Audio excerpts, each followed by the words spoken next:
Thank you very much. I appreciate this discussion. I would just point out one thing with regard to points that have made in terms of how we have had discussions in the past, limiting time and so on. That was when we met in person and we were able to raise a green or a red card, and that we were acknowledged in an alternating fashion. That is not going to be the case here.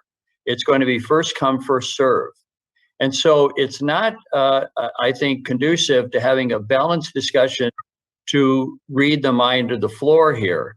And that should be kept in mind. And that's why I favor Archbishop Rozansky's measure. The other thing is, while I was heartened to hear what Bishop Rhodes said about the document, it's very clear, however, that the language within the draft does cause concern, particularly in view of articles and statements made by members of the hierarchy in the United States about demanding that, in fact, we move in this direction. So that has colored the perception of this document. And I think that is why we need to have a full discussion. And I would also go back to the Cardinal Ladari letter. He said, even before we begin thinking about any document, we should have both a serene and extended discussion among ourselves. That has not taken place.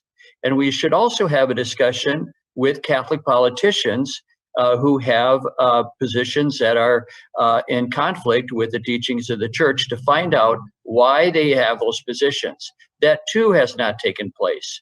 And the document does name political officials, the draft does, when it talks about Eucharistic consistency. So I think all of that, that brings us to the moment in which we need to hear from one another about this. The virtual setting is going to be very difficult for that to happen in the first place, especially since we're not going to be acknowledged for or against in an alternating way. So I speak in favor of Archbishop Rozansky's motion.